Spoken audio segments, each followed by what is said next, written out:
The visuals of Afterimage, this is definitely the strongest point of this game. All visuals in game are gorgeous, and everything is super detailed while cannot causing any eyesore. Every era has different color palette on both environment and enemies, and all of them are beautifully designed. World building if after Mirage is incredibly well done. Every area connects to each other in different ways. Enemy types on areas always match the theme of them. Some areas have outright either no or very few enemies, other than an area boss are made solely for players to enjoy the spectacular landscape. Traveling between areas aren't always so straightforward. Sometimes you have to find a certain NPC that will help you to reach an area or a different part of it. To use the Mantadog to travel, which I think is nice addition to the game as well. I deducted 1 point because compilation values shown in the map isn't entirely correct and important things, such as NPC, locations aren't automatically marked on your map. Only thing you can see in the map is confluence. Also you need to use a consumable to travel between confluences, which cost you, which encourages your visit same locations again and again instead of just teleporting to any of you like, which has really dislikes.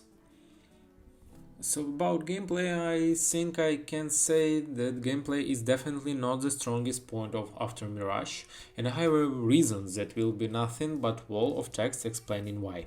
Firstly, the game is far from balanced, some weapon skills are outright better than any other, which makes more than half of weapon skills pointless to use. This is unfortunately not limited to weapon skills, weapons themselves have different attack value to start with, and you will almost always want to use the highest damage weapon of type you have, rendering any other weapon with low attack values unavailable.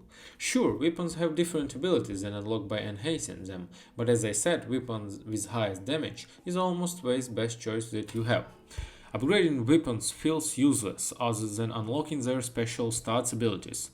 A weapon with 150 attack gains 1 plus damage when you have exchanged from them once, and you can enchant every weapon only 3 times. You would expect a weapon with 150 base damage to get to at least 2000 damage when fully exchanged, but not how 165 at best. Some weapon skills are bugged and breaks the game, but I'm not deducting any points because the signs they are unminted and will get fixed with patch. Talent tree is so poorly designed. There are literally no need for a talent tree because you will unlock everything in order anyways. They could have made a more detailed talent tree with more interesting upgrades.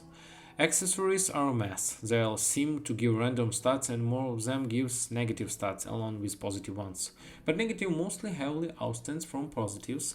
I think it would be really great if they made less accessories with more iconic abilities rather than some 3 copies for the same accessory just with slightly different stats. Same goes for armor pieces, but at least armor pieces are a part of armor sets, and each armor set has a dedicated stat attached to them, so they are much less messy than accessories.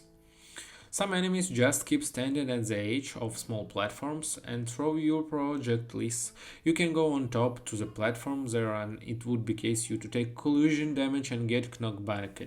You have to boringly kill them for the distance or by constantly jumping and attacking near them. In my opinion, they should be moving in between throwing projectiles so you have an opportunity to get near them. The story is 10 from 10. I struggled with understanding the story because it's scattered all around, but there is definitely a lot going on and there is good twist once you finish the game. There is also 10 different endings. It would be great if following NPC quest lines were slightly easier though.